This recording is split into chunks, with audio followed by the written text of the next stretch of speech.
Hej og velkommen til dig, Bo. Hej. Kan du fortælle os lidt om, hvad du arbejder med? Ja, min uddannelse hedder geofysiker, men jeg er rigtig geolog, som mere forståeligt-agtigt. Ja. Vi har et par spørgsmål, som du måske kan svare på. Ja.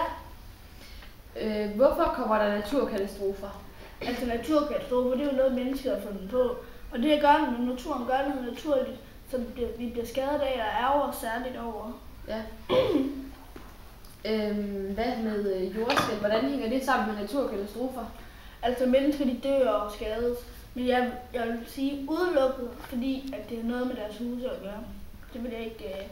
Og dyr og mennesker, der bor i grenhytter, der sker ikke noget ved dem med jordskælv. Nej.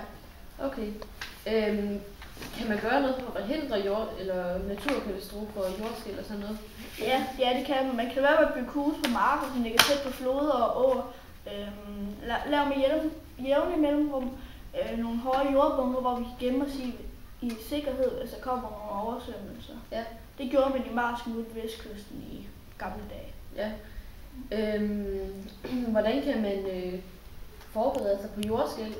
Altså man kan lave husene mere stive og stærke, og så de skal sammen, så lidt sådan, at vi hele tiden skal til at bygge nye huse op, hvis der kommer en ekstra bagefter. Ja. Hvor er der oftest naturkatastrofer?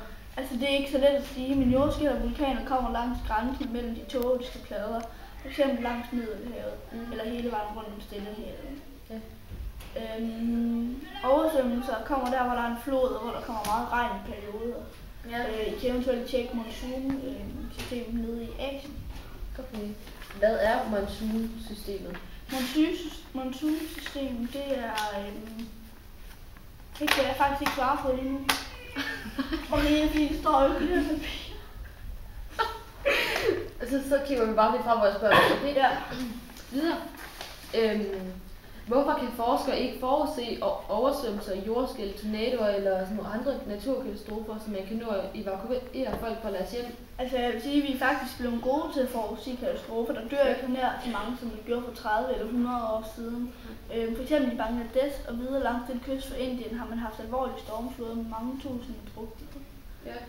Men meteorologerne kan nu varsle disse stormfloder flere dage i forvejen, så selv i fattige land som Bangladesh, det kan nå at blive evakueret. Ja.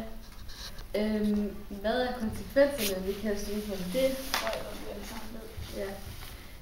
Kommer der flere naturkatastrofer i fremtiden, end der er nu, og hvis der gør, vil de så blive værre? Måske der kommer flere stormfloder og oversvømmelser på grund af global opvarmning. Det ved jeg ikke nok om endnu. Nej. Der er ingen tvivl om, at vi bliver bedre og bedre til at klare dem. Mennesker bliver reddet, og huse og veje bliver ødelagt, men så bygger vi dem da bare op igen. Det er jo bare hyggeligt at arbejde, og man ved, det hjælper noget. Ja.